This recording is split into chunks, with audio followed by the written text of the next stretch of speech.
नमस्कार, BTV news के इस बुलेटिन में आपका स्वागत है। सबसे पहले आइए एक नज़र डालते हैं आज की कुछ खास खबरों पर।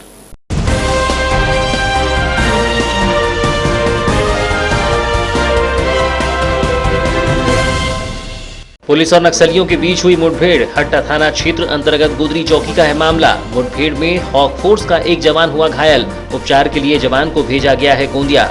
मलाजखंड या टाडा दलम की बताई जा रही है नक्सली। मास्क न पहनने वालों पर की गई चालानी कार्यवाही। नगर के रानी अवंतीबाई चौक में की गई कार्यवाही। अनावश्यक रूप से घूम रहे लोगों को दी गई समझाइश। पुलिस, नगरपालिका और राजस्व अमले के द्वारा की गई कार्यवाही। माह रमजान का तीसरा अशरा शुरू। 21वें रोजे पर याद किए गए हजरत अली। घर पर ही रहकर रोजेदार कर रहे हैं दुआएं। कोरोना संक्रमण को जल्द दूर करने की मांगी जा रही है दुआएं। और अब समाचार विस्तार से। बालाघाट के हट्टा थाना क्षेत्र के गोदरी चौकी के अंतर्गत ठाकुरटोला के जंगल में पुलिस और नक्सलियों के बीच मुठभेड़ होने का मामला सामने आया है, जिसमें हॉक फोर्स के एक जवान को गोली लगने से घायल हो गया, जिसे उपचारार्थ पड़ोसी जिले गोंदिया भेजा गया है। घायल पुलिस जवान खतरे से बाहर बताया जा रहा है। पुलिस को मुखबिर से सूचना प्राप्त हुई थी कि नक्सलियों के द्वारा ठाकुरटोला और बुदाल झोला के आसपास के इलाकों में नक्सली कैंप चल रहा है। इस सूचना पर पुलिस के द्वारा गोदरी चौकी और अन्य चौकी से फोर्स सर्चिंग के लिए निकला था। इस दौरान जंगल में पुलिस टीम का नक्सलियों के साथ मुकाबला हुआ। इस संबंध में बालाघाट के पुलिस अधीक्षक ने जानकारी देते हुए बताया कि मुठभेड़ में दोनों तरफ से फायरिंग की गई। मुठभेड़ के दौरान जंगल में नक्सलियों की संख्या 10 से 12 थी। इस मुठभेड़ में एक पुलिस जवान को गोली लगी है, जिसे उपचार के लिए महाराष्ट्र की गोंदिया ले जाया गया है। और कब निकला था फोर्स सर्चिंग में? पिछले 2-3 दिनों में गोदरी से जो नॉर्थवर्ड जंगल है, गोदरी क्षेत्र के जंगल और आसपास के क्षेत्र में नक्सल दलम के वहाँ पर उपस्थित होने की और कुछ लोगों से अवैध वसूली या किसी अन्य कारण से उनको परेशान करने की सूचना आ रही थी। ग्रामीणजनों से भी सूचना प्राप्त हुई थी। इस तारतम्य में आज सुबह ही 3 हमारी हॉक फोर्स के ग्रुप्स निकले थे और इन 3 ग्रुप्स के द्वारा लगातार वहाँ क्षेत्र में पहले भी सर्चिंग की जा चुकी थी। इसी आज के ऑपरेशन में तीनों ग्रुप अपने अपने बताए गए और डिसाइडेड प्रोग्राम्स पे सर्च कर रहे थे। इस दौरान गोदरी वाला ग्रुप है जो उसका आमना सामना नक्सल पार्टी से हुआ, नक्सल ग्रुप से हुआ और एक्सचेंज ऑफ फायर हुआ। शुरुआत में हमें जो सूचना पहले प्राप्त हुई थी कि एक हमारा जवान घायल है और इस पर तत्काल ही संज्ञान लेते हुए यहाँ से भी एक एम्बुलेंस भेजी गई और तत्काल उनको जवान को वहाँ से इवैक्यूएट कराया गया, क्योंकि काफ़ी घने जंगल में था तो इवैक्यूएट कराने में भी करीब 2 घंटे का समय लगा। परंतु जैसे ही वो मुख्य मार्ग तक आया उसके बाद उन्हें तत्काल गोंदिया हॉस्पिटल में भर्ती कराया गया। माननीय आईजी सर, माननीय डीआई सर स्वयं वहाँ पर गोंदिया हॉस्पिटल पहुँचे थे। पुलिस अधीक्षक अभिषेक तिवारी की माने तो पुलिस को लगातार सूचना प्राप्त हो रही थी कि गोदरी क्षेत्र में नक्सलियों के द्वारा ग्रामीणों को डरा धमकाकर वसूली की जा रही है, जिसके बाद यहां सर्चिंग अभियान चलाया गया था। इसी दौरान यह सर्चिंग टीम गोदरी पुलिस चौकी से 5 किलोमीटर दूर ठाकुरटोला भानपुर के पहाड़ी पर पहुंची थी कि नक्सलियों ने पुलिस टीम को देखते ही उन पर हमला कर दिया। पुलिस टीम द्वारा मोर्चा संभालते हुए जवाबी फायरिंग की गई। पुलिस द्वारा जवाबी फायरिंग करते देख नक्सली जंगल का फायदा उठाकर फरार हो गए। पुलिस अधीक्षक अभिषेक तिवारी की माने तो टाडा और मलाजखंड दलम के दर्जन भर नक्सलियों द्वारा हमला किया गया।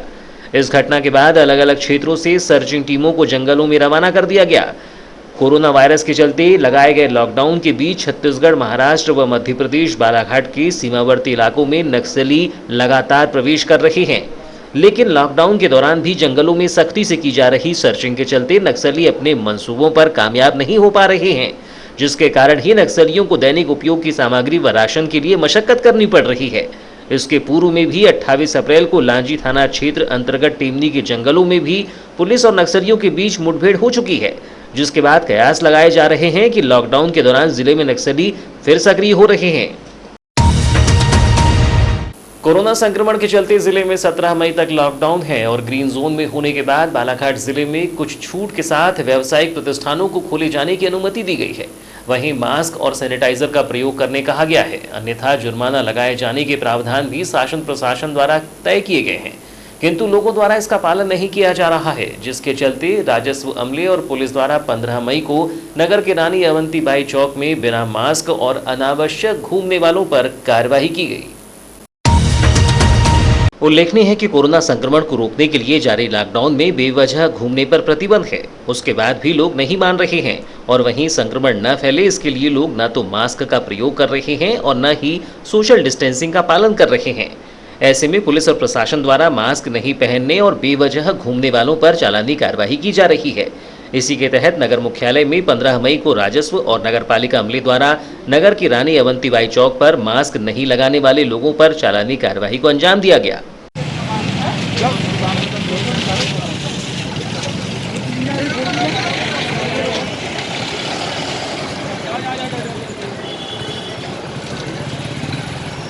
इस दौरान नगर के बस स्टैंड स्थित अवंतीबाई चौक पर पुलिस द्वारा वाहनों की जांच की गई और पर्याप्त कारण नहीं मिलने पर ऐसे वाहन चालकों के खिलाफ चालानी कार्रवाई की गई तथा वाहन चालकों को मास्क लगाने तथा बेवजह न घूमने के लिए निर्देशित किया गया। चालानी कार्रवाई को पुलिस बल के साथ एएसपी प्रतिपाल सिंह महोबिया, तहसीलदार रामबाबू देवांगन, कोतवाली थाना प्रभारी विजय सिंह परस्ते, नगरपालिका सीएमओ दिनेश वाघमारे, यातायात थाना प्रभारी मनोज मेहरा सहित पुलिस अमला व नगरपालिका का राजस्व अमला मौजूद रहा। कार्यवाही के संबंध में तहसीलदार रामबाबू देवांगन ने बताया कि निरंतर जिला प्रशासन के द्वारा आम नागरिकों को समझाइश दी जा रही है कि वह जब भी घर से बाहर निकले तो मास्क का आवश्यक रूप से उपयोग करें, लेकिन अधिकांश लोग इसका पालन नहीं करते हुए देखे जा रहे हैं। ऐसे लोगों पर चालानी कार्रवाई कर उन्हें मास्क भी दिए जा रहे हैं। जैसे कि आप सभी जान रहे हैं, निरंतर बालाघाट जिले में जिला प्रशासन के द्वारा लोगों की शासन की समझाइश दी जा रही है कि चाहे व्यापार हो, चाहे बाहर निकल रहे हो, चाहे किसी गाड़ी से आप जा रहे हैं, आप मास्क का उपयोग करें, सैनिटाइजर का उपयोग करें। और इस बाबत लगातार समझाइश देने के बाद काफ़ी सुधार दिखाई दे रहा है। और आज इस तरह से अलग अलग चौराहों पर हम ये कार्रवाई करते हैं। आज अवंतीबाई चौक पर हमने कार्रवाई की है। जो व्यक्ति बिना मास्क के घूमता हुआ मिल रहा है, तो नगर पालिका की तरफ से उनकी जुर्माने की रसीद काट रहे हैं और समझाइश देने के साथ उनको मास्क भी उपलब्ध करवा रहे हैं ताकि दोबारा जब वो वाहन से निकले तो अपना मास्क पहन कर निकले। और हम आपके चैनल के माध्यम से ये सभी लोगों को अपील करते हैं कि सुबह से 7 बजे से लेकर शाम को 7 बजे तक ही व्यापार का टाइम है। इस दौरान जब भी आप बाहर निकले मास्क का उपयोग करें, दुकानों में जाएँ मास्क का उपयोग करें और 7 बजे के बाद घर से बाहर ना निकले, अपने घरों में रहें। सर, जैसे किसी के पास मास्क नहीं हो, गमछा या रुमाल बांध के घूम सकता है? बिल्कुल घूम सकता है और उसमें निरंतर उसको बांधे रखना पड़ेगा, अन्यथा उसके खिलाफ कार्रवाई होगी। जनरली ये देखने में आ रहा है कि लोग रुमाल का उपयोग तो कर रहे हैं पर प्रॉपर सही ढंग से उसको पूरे चेहरे पर बांधते नहीं हैं। उनको भी समझाइश दे रहे हैं कि या तो आप पूरी तरह से मास्क ले लीजिए या फिर रुमाल या गमछा जो भी बांधते हैं उसको अच्छे से बांधिए।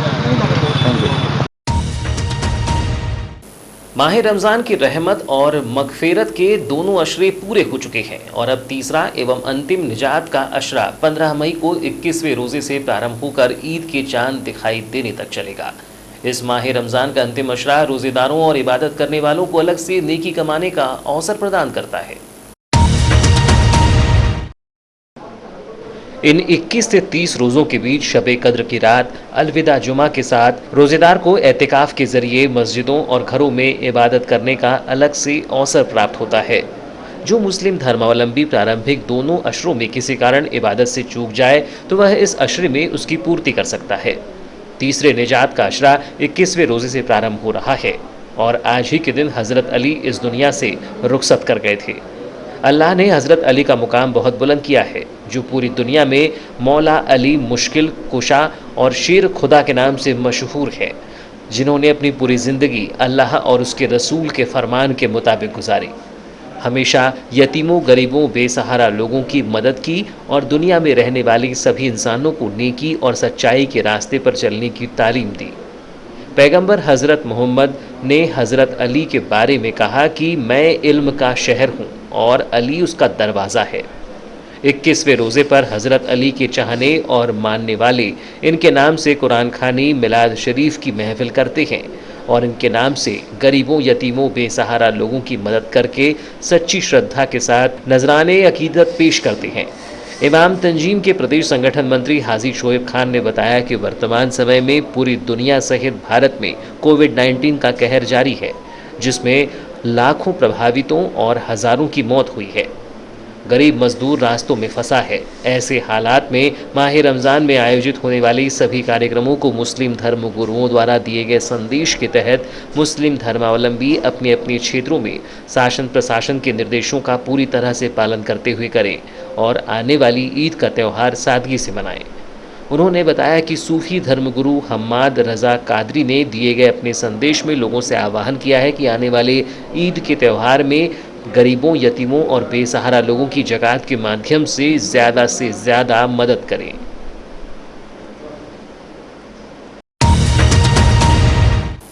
देश भर में बालाघाट जिला बांस उत्पादन में अव्वल मुकाम रखता है। उम्दा किस्म के बांस एवं विविध प्रजातियों की श्रृंखला में बांस आधारित उद्योगों तथा बांस से निर्मित विविध कलात्मक वस्तुओं और कागज की उपयोगिता में बांस के महत्व एवं आपूर्ति को बालाघाट जिले ने देश भर में साबित कर नाम कमाया है।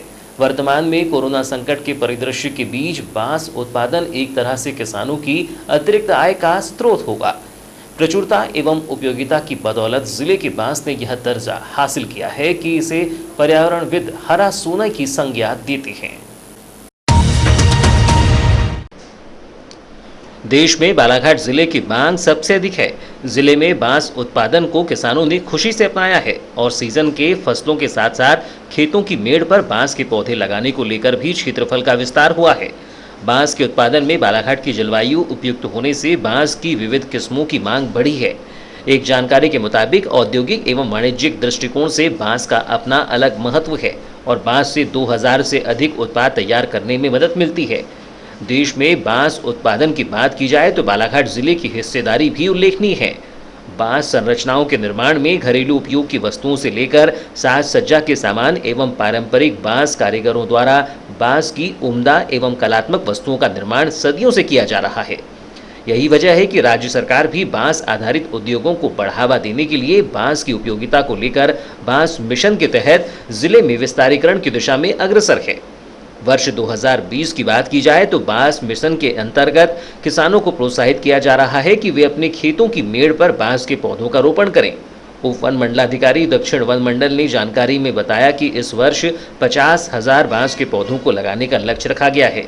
लक्ष्य की पूर्ति के लिए 40,000 पौधे लगाने के लिए किसानों की सूची आ चुकी है, जिन्हें नर्सरी के माध्यम से बांस के पौधों का वितरण किया जाएगा। उन्होंने बताया कि बांस के पौधे के लिए 240 रुपये का खर्च आता है, जिसमें सरकार द्वारा 140 रुपये वहन किए जाते हैं। उत्पादक किसानों को इसके लिए 3 वर्ष तक आर्थिक मदद भी की जाती है। बताया गया कि उत्पादकता के लिए ग्रामीणों के बीच प्रचार प्रसार जारी है, जिससे अधिक से अधिक किसान बांस के पौधों का रोपण कर सकें। उप वन मंडलाधिकारी दक्षिण वन अनुराग कुमार ने बताया कि बांस मिशन के तहत पौधा रोपण से लेकर बांस कटाई एवं बांस की वस्तुओं के निर्माण तक सभी प्रक्रियाओं में वन विभाग किसानों के बीच प्रचार प्रसार करता है। बांस की हाईटेक प्रजातियों के साथ बांस की वस्तुओं की ब्रांडिंग भी की जाती है ताकि बांस कारीगरों को इसका लाभ मिले। आउटलेट सेंटर बनाए गए हैं जिसमें बांस से निर्मित वस्तुओं की बिक्री होती है। उन्होंने किसानों से अपील करते हुए बांस रोपण की दिशा में आगे आने के लिए बल दिया। वो प्रोत्साहित किया जा रहा है कि वो अपने खेतों में बांस के पौधे लगाएं। वो अपने मेड़ों पे लगा सकते हैं या ब्लॉक में लगा सकते हैं। तो इसके लिए हमने 50,000 बांस के पौधों का टारगेट दिया था, जिसमें से अभी 40,000 की सूची हमारे पास आ गई है। 40,000 पौधों को लगाने के लिए जो किसान तैयार हैं उनकी सूची हमारे पास तैयार हो गई है। इस स्कीम में बांस के पौधे ये रोपण करेंगे तो 3 वर्षों तक उनको राशि प्रदान की जाएगी। प्रथम वर्ष, द्वितीय वर्ष और तृतीय वर्ष, इसमें प्रथम वर्ष में कुल मिला के जो 240 रुपये बांस रोपण में आता है एक पौधे को लगाने में, उसमें से आधा 120 रुपये सरकार वहन करेगी। तो इस चीज़ को किसानों तक और ग्रामीणों तक पहुंचाना है और उन्हें प्रोत्साहित करना है कि वो अधिक से अधिक जो है वो अपने खेतों में बांस का उपयोग करें। बांस की प्रजातियां भी ऐसी लेनी है जो हाईटेक वैरायटी हो, जो फास्ट ग्रोइंग हो, जिनकी प्रोडक्शन बहुत अधिक हो। तो इसके लिए जो है कुछ नर्सरियां भी चिन्हित की गई हैं, उन्हीं नर्सरियों से हमें वो पौधे उठाने। देखा जाए तो बांस कारीगरों एवं बांस आधारित उद्योगों के लिए बांस का रोपण एवं कटाई के उपरांत इससे तैयार वस्तुओं की ब्रांडिंग भी वन विभाग द्वारा की जाती है। कलात्मक वस्तुओं के साथ ही बांस की उपयोगिता कागज कारखानों के लिए भी साबित हुई है और देश के कागज कारखानों में बालाघाट के बांस का भी योगदान है। किसानों ने बांस के उत्पादन को अपनाया है, लेकिन अभी इस दिशा में उत्पादन का विस्तार होने के लिए किसानों को स्वयं आगे आने की आवश्यकता है। जिस प्रकार उन्नत खेती को लाभ का धंधा बनाया गया है, वहीं बांस उत्पादन भी किसानों की आय में अतिरिक्त वृद्धि का प्रमुख स्रोत बनेगा। वर्तमान परिस्थिति में देश में आर्थिक संकट छाया हुआ है। सरकारें किसानों पर ध्यान केंद्रित कर रही हैं और उन्हें कर्ज में छूट तथा खेती को बढ़ावा देने के लिए प्रोत्साहित कर रही हैं। ऐसे में बांस उत्पादन की भूमिका के मायने हैं। उम्मीद है कि जिले के किसान बांस के पौधे का रोपण करने, रकबा बढ़ाने की दिशा में आगे बढ़ेंगे, जिससे देश में अव्वल मुकाम रखने वाला बालाघाट बांस उत्पादन के क्षेत्र में हरा सोना के रूप में अपनी चमक बरकरार रखेगा। फिलहाल समाचारों में वक्त है एक छोटे से ब्रेक का। ब्रेक के बाद हम फौरन हाजिर होते हैं, तब तक बने रहिए BTV न्यूज़ के साथ।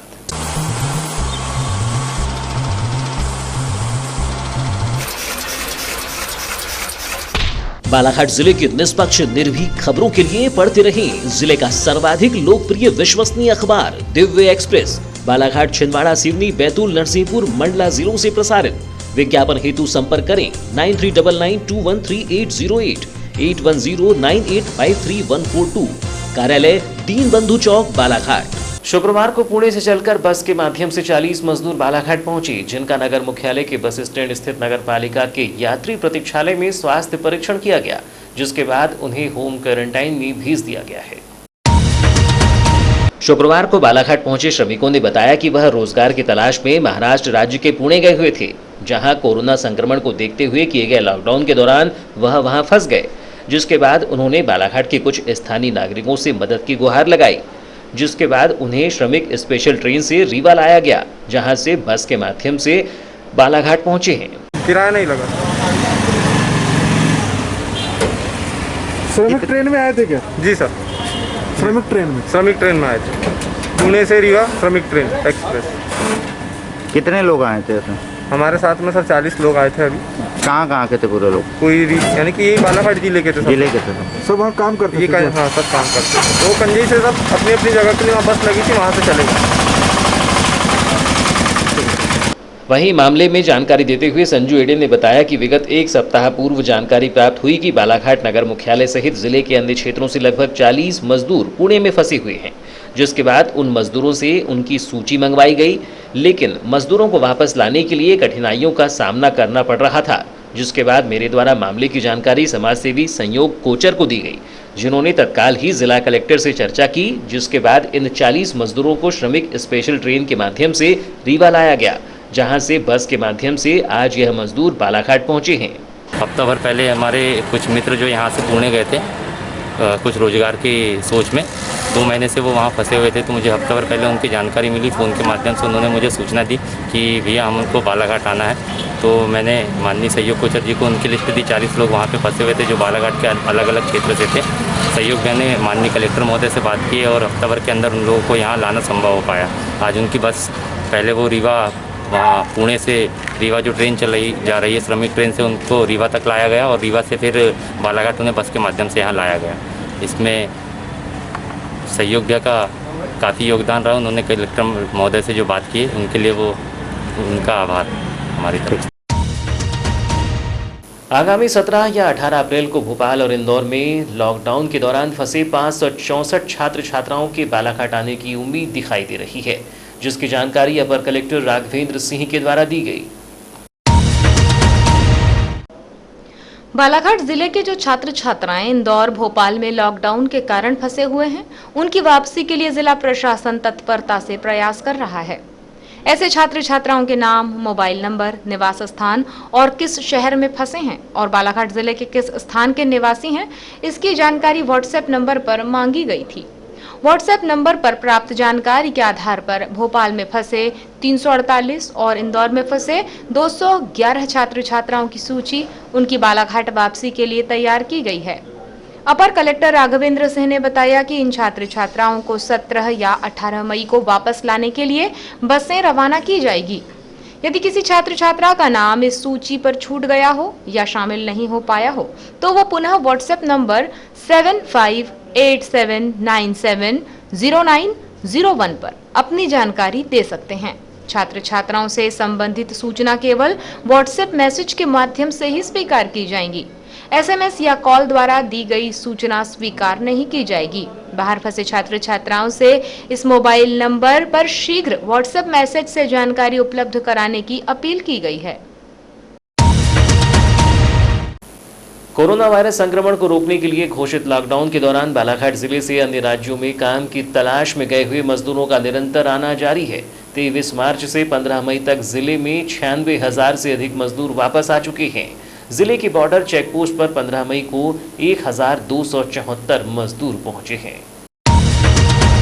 बॉर्डर चेक पोस्ट पर पहुंचने वाले सभी मजदूरों का स्वास्थ्य परीक्षण करने के बाद उनके भोजन की व्यवस्था की गई। बॉर्डर चेक पोस्ट से मजदूरों को उनके गांव तक पहुंचाने की भी व्यवस्था की गई है। 15 मई को रजेगांव चेक पोस्ट से 802, बोनकट्टा चेक पोस्ट से 246, कोयलारी से 77, कारंजा से 63, रिसेवाड़ा से 3, नाटा से 3, धनवार से 16, कुमनगांव से 25, खैरलांजी से 9 एवं सालीटेकरी चेक पोस्ट से 30 मजदूरों ने बालाघाट जिले में प्रवेश किया है।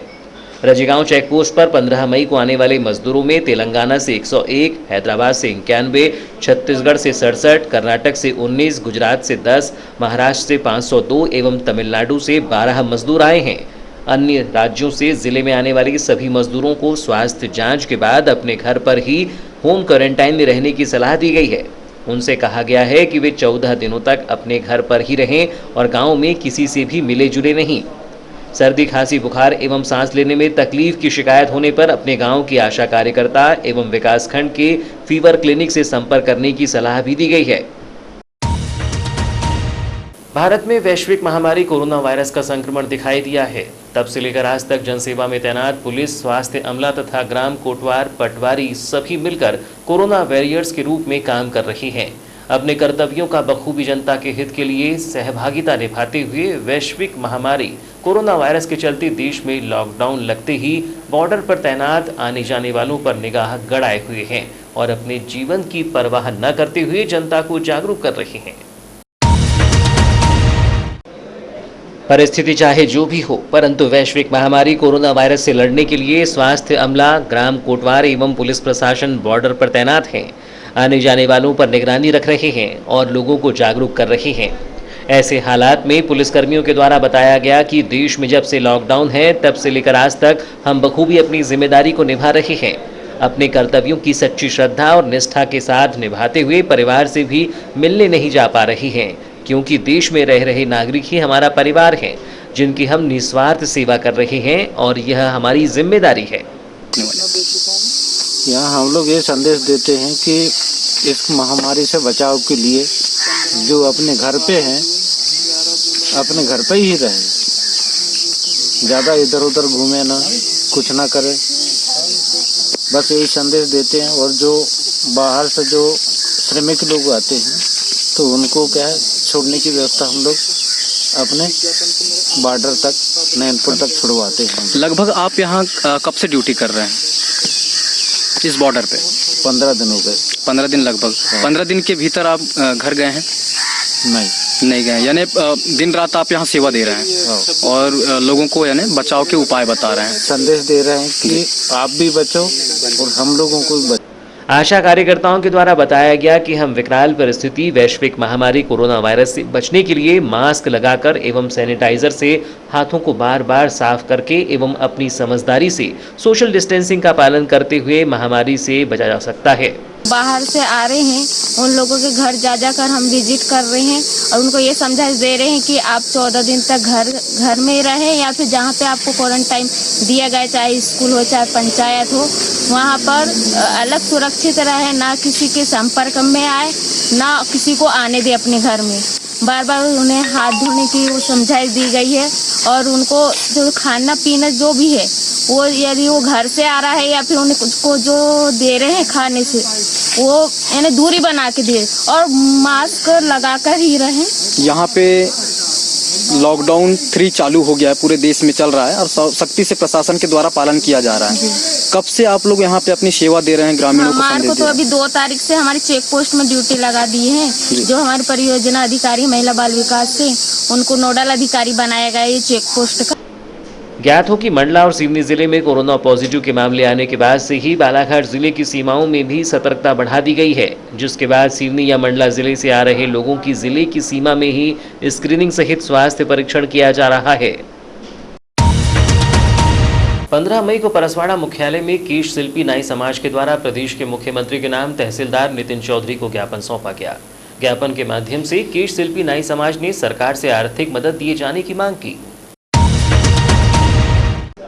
ज्ञापन को लेकर परसवाड़ा क्षेत्र के सेन नाई समाज के अध्यक्ष नंदलाल शेंडे ने बताया कि परसवाड़ा क्षेत्र में निवासरत सभी केश शिल्पी नाई समाज जाति पैसे के धंधे में आश्रित है, लेकिन कोविड-19 के संक्रमण को रोकने के लिए लागू किए गए लॉकडाउन के चलते नाई समाज का व्यापार बंद हो गया है, जिससे नाई समाज को आर्थिक तंगी से जूझना पड़ रहा है। ऐसे में नाई समाज पर आर्थिक तंगी के बोझ तले दबने की स्थिति निर्मित हो चुकी है। ऐसी परिस्थिति में नाई समाज के लोगों को अपने परिवार के पालन पोषण करने में काफी परेशानियों का सामना करना पड़ रहा है। इसलिए सभी क्षेत्र के नाई सेन समाज द्वारा प्रदेश के मुख्यमंत्री के नाम ज्ञापन के माध्यम से अपनी स्थिति को दर्शाते हुए क्षेत्र के समस्त नाई समाज के प्रत्येक परिवार को 5-5 हजार रुपये प्रतिमाह देने की मांग को लेकर तहसील कार्यालय परसवाड़ा पहुंचकर तहसीलदार को मुख्यमंत्री के नाम ज्ञापन सौंपकर अपनी मांग रखी है। हमारी समस्या ये है कि हमारे क्षेत्र परसवाड़ा क्षेत्र में करीब 50-55 दिनों से नाई की दुकान बंद है, जिससे एक नाई की दुकान बंद होने से वो केवल यानी ये समझ लो कि उसी धंधे के ऊपर आश्रित हैं, जिससे उनके परिवार को चलाने की गुजर बसर करने की बहुत दिक्कतें आ रही हैं। और ये 90 कोविड महामारी के देखते हुए ऐसा लग रहा है कि हमारी दुकान खुलेगी या न खुलेगी।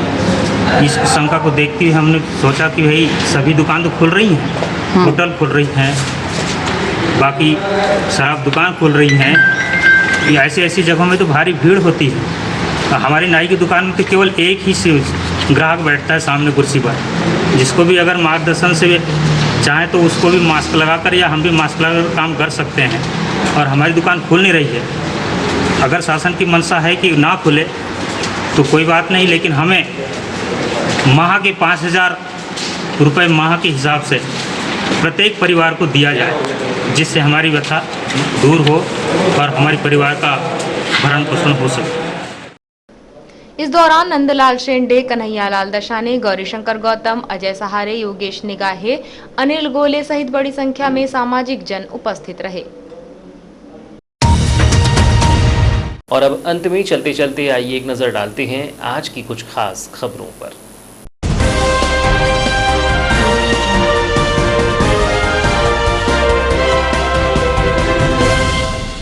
पुलिस और नक्सलियों के बीच हुई मुठभेड़। हट्टा थाना क्षेत्र अंतर्गत गोदरी चौकी का है मामला। मुठभेड़ में हॉक फोर्स का एक जवान हुआ घायल। उपचार के लिए जवान को भेजा गया है गोंदिया।